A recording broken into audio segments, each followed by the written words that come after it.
번째, 소망을 주는 교회라고 하는 말씀의 제목으로 주의 말씀 함께 나눠보고자 합니다.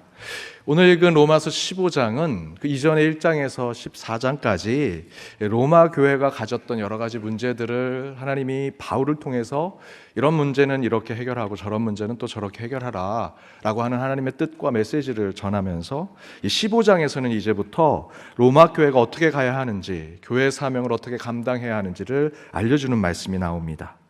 특별히 그렇게 로마 교회의 하나님의 비전과 뜻을 전하는 15장은 교회 창립 131주년을 맞이하는 저와 여러분, 우리 연동교회에 하나님께서 동일하게 주시는 하나님의 소망의 메시지가 있다라는 생각이 듭니다. 그렇다면 2000년 전 하나님께서 바울을 통해 로마의 교회에 주신 그 교회의 비전을 지금 이 시대 131년 창립주의를 맞이한 저희와 우리 연동교회는 그 가운데 어떤, 오늘 본문을 통해 어떤 소망의 비전을 품을 수 있는지 오늘 이 시간 함께 나눠보고자 합니다. 세 가지를 나눠보고자 하는데요, 그 첫 번째는 우리 131년 된 우리 연동교회는 약한 자를 담당하는 교회가 되어야 한다라는 것입니다. 1절과 2절에 이렇게 기록되어 있는데요, 함께 읽어보겠습니다. 믿음이 강한 우리는 마땅히 믿음이 약한 자의 약점을 담당하고 자기를 기쁘게 하지 아니할 것이라.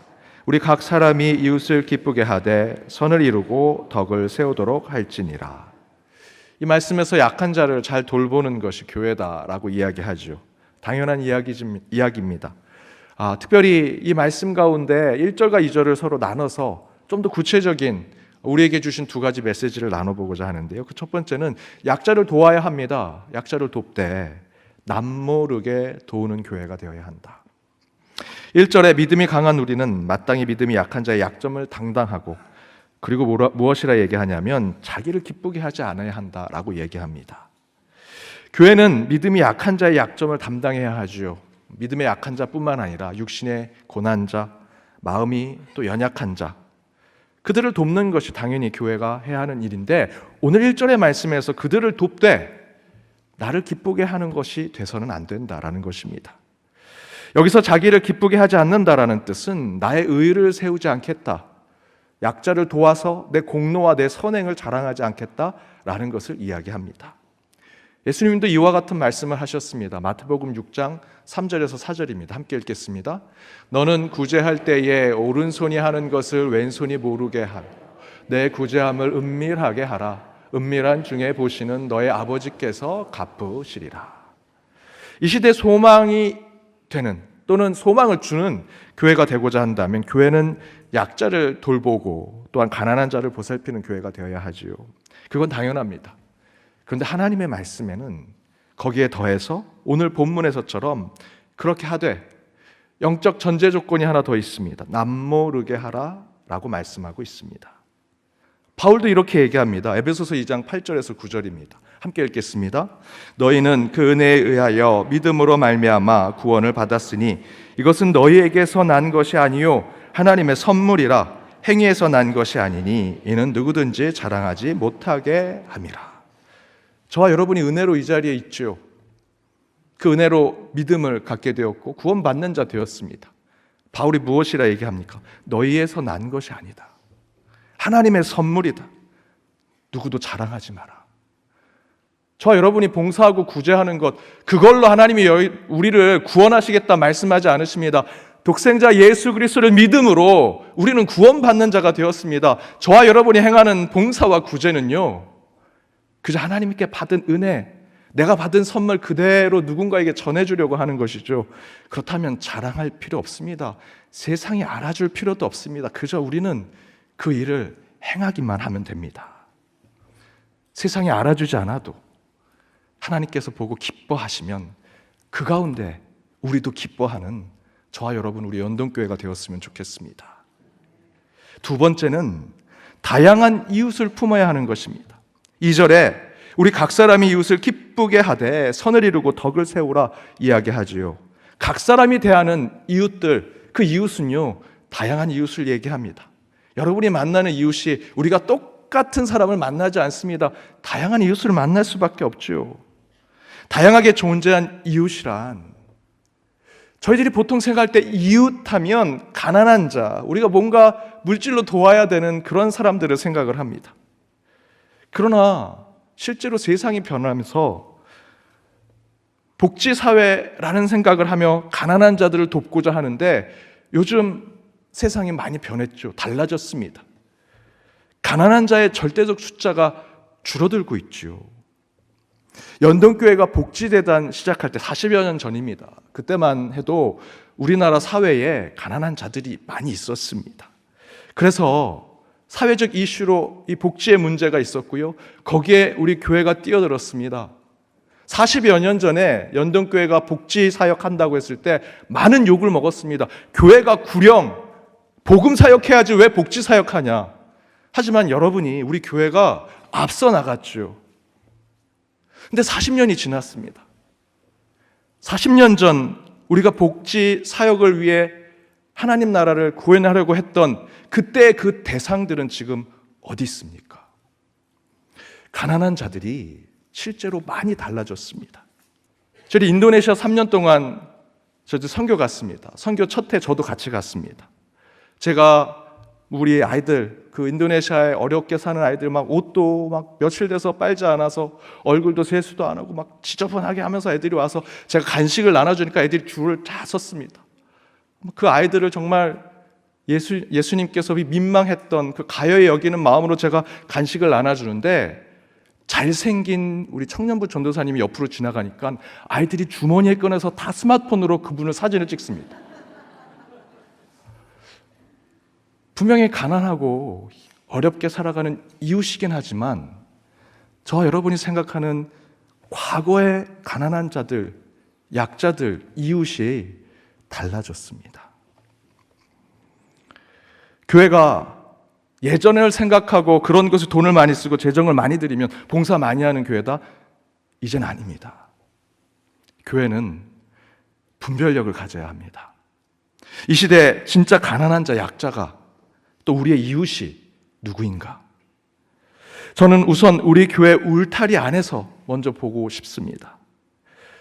크리스찬이 2% 이하인 종족, 나라, 그런 미전도 종족, 미전도 나라라고 하는데요. 성교학에서는 2%가 되지 않으면 미전도 종족 나라라고 얘기합니다.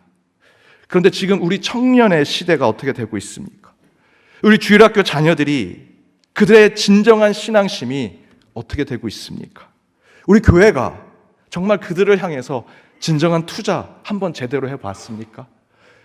한 20년 전만 해도요, 교회만 하고 교회에서 청동원 주일하고 아이들에게 아이스크림만 나눠줘도요, 아이들이 몰려왔습니다. 여러분, 지금 이 시대는 그렇지 않습니다. 교회 아이들이 절대로 몰려오지 않습니다. 그 아이들에게 우리의 마음, 교회가 그들에게 헌신을 다해도 아이들이 오지 않습니다. 청년들은 교회를 떠나고 있습니다. 이런 영적 투자가 복지 차원에서의 투자만이 아니라 오늘 본문에 나오는 믿음의 약자, 시대의 가난한 자를 우리 교회가 잘 분별해서 그들을 온전히 돕는 것이 필요한 시대가 되었습니다. 그 가운데 연동교회는 정말 잘하고 있습니다. 더 격려해 주시기 바랍니다. 사랑하는 여러분, 연동교회는 소망을 주는 교회입니다. 그러나 이제 연동교회는 가난하고 연약한 자들, 그리고 쇠락해가는 세상에 더 소망을 주는 교회가 되어야 합니다. 여전히 왜 우리 연동교회는 봉사구제 많이 안 하느냐? 오른손이 하는 것 왼손 모르게 하려고. 하나님만 기쁘시다면 우리는 누가 알아주지 않아도 그 봉사구제하는 약자를 돕는 교회가 되었으면 좋겠습니다. 또한 이제 연약하고 가난한 자들에 대한 인식을 바꾸고 진짜 우리의 사랑, 우리의 도움이 필요한 자들에게 영적인 투자를 아낌없이 하는 교회가 되어서 세상에 참된 소망을 주는 교회가 되기를 주님의 이름으로 축복합니다. 두 번째는 본이 되는 교회가 되어야 한다는 것입니다. 본이 되는 교회. 5절과 6절에 이렇게 기록되어 있습니다. 함께 읽어보겠습니다. 이제 인내와 위로의 하나님이 너희로 그리스도 예수를 본받아 서로 뜻이 같게 하여 주사 한 마음과 한 입으로 하나님 곧 우리 주 예수 그리스도의 아버지께 영광을 돌리게 하려 하노라. 이 말씀에서 바울은 딱 한 가지만 강조하죠. 우리가 본받아야 한다면 누구에게 본을 받아야 하냐? 예수의 본을 받아야 한다. 5절에서 인내와 위로의 하나님이 너희로 그리스도 예수를 본받아 서로 뜻이 하나 되게 하라 말씀하고 계시죠. 여기서 성인 군자와 같은 여러분 눈앞에 있는 그 어르신, 인품 좋고 성격 좋으신 그 사람들 본받으라 얘기하지 않습니다.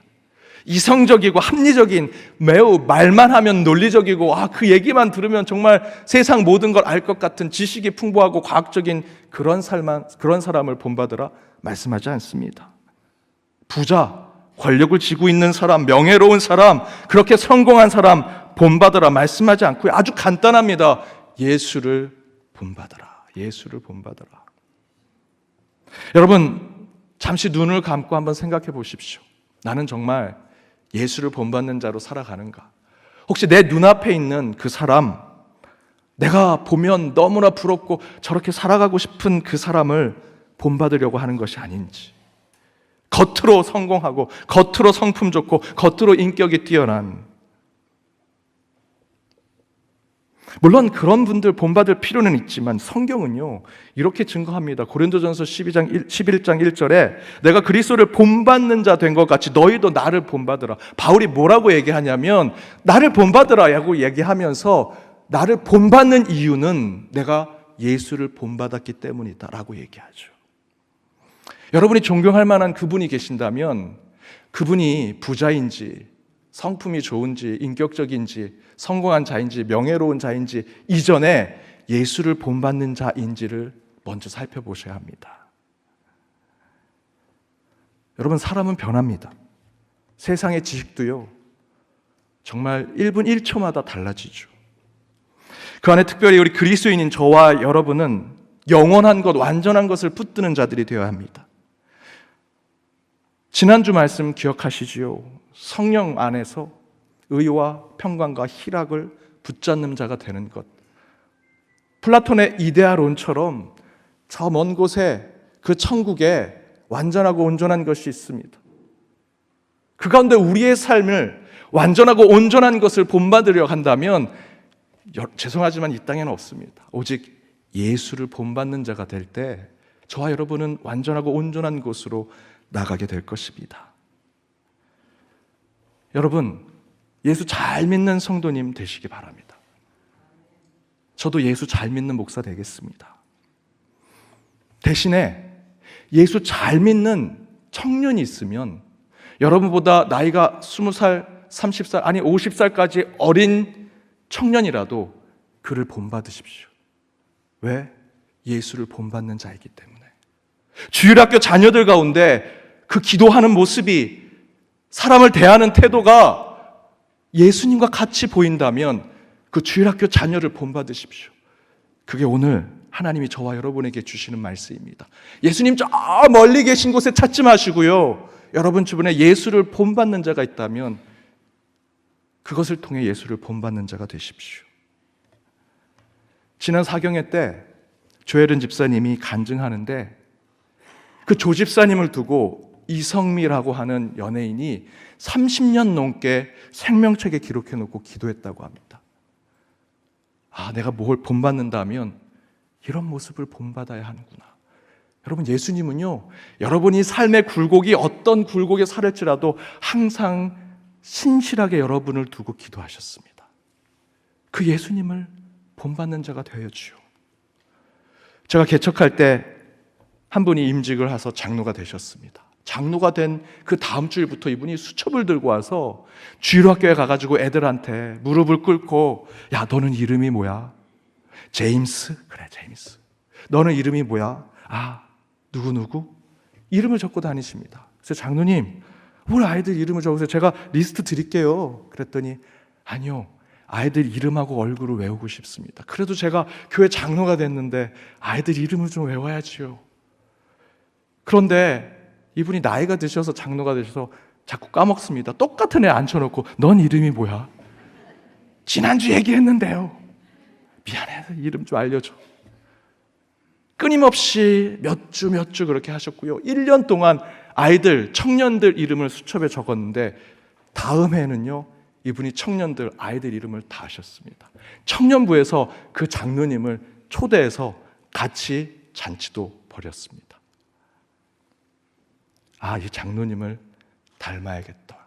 이 장로님 안에 예수님의 모습이 있구나. 초기 연동교회는 양반도 한 표, 천민도 한 표였습니다. 그래서 천민이었던 고찬익 장로님이 일대 장로님으로 임직하셨죠.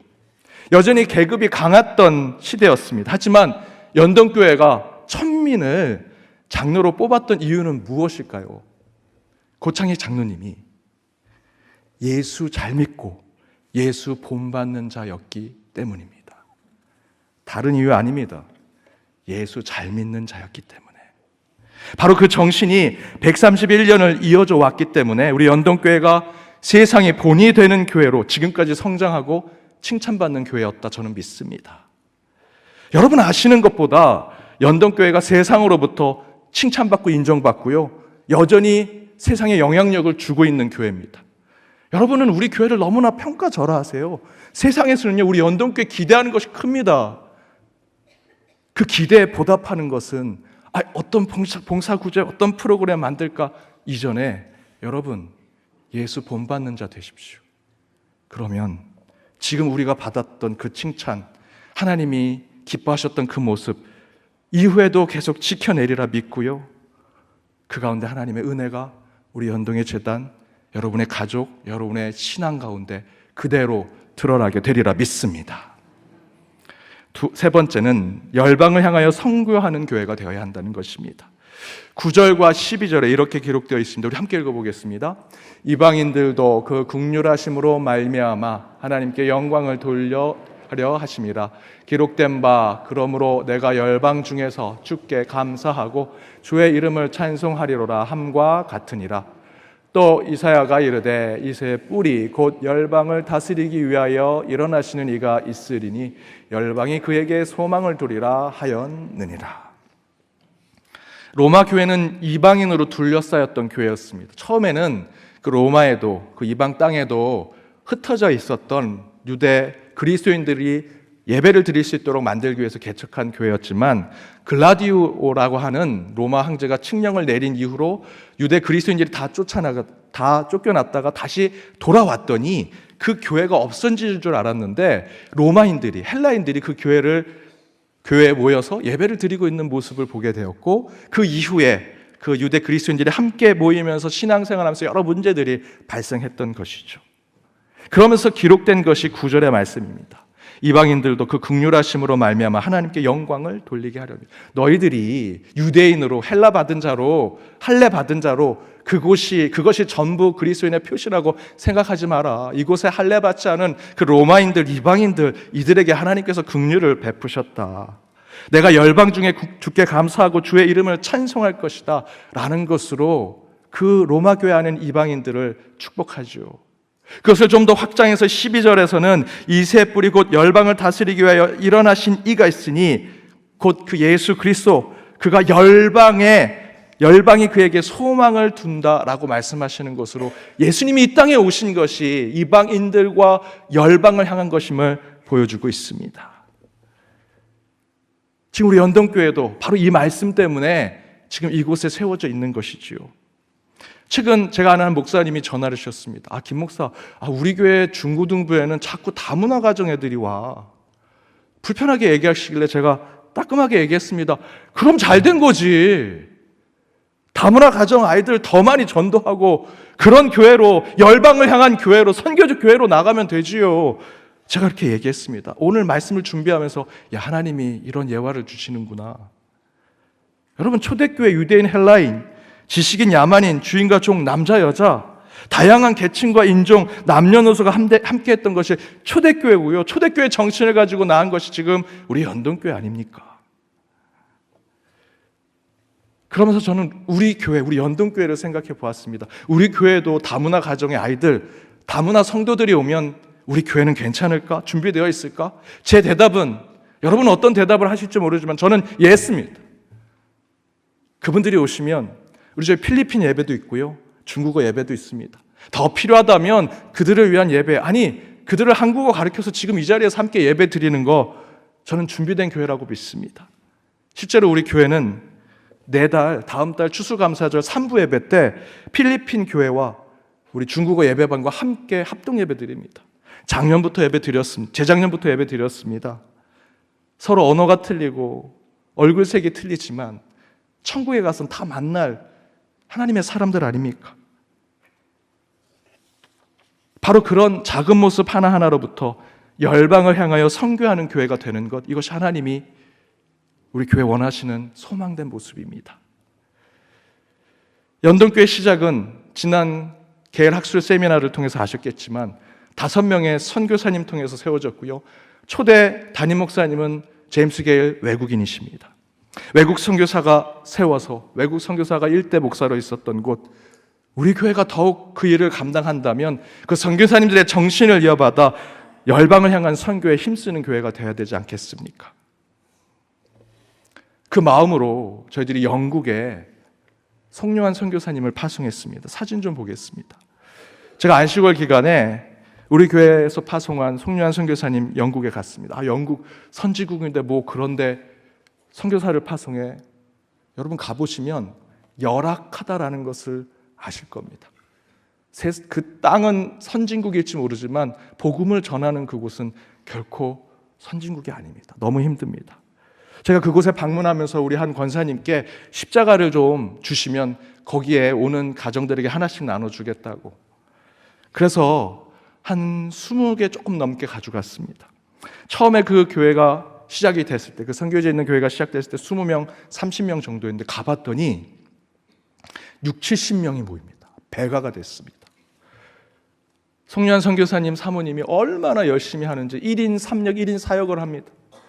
교회 가서 교회 정리하는 것부터 시작해서 사모님은 뭐 주일학교 사역자가 없으니까 본인이 주일학교 사역을 감당합니다. 어린 아이에서부터 중고등부 아이들까지.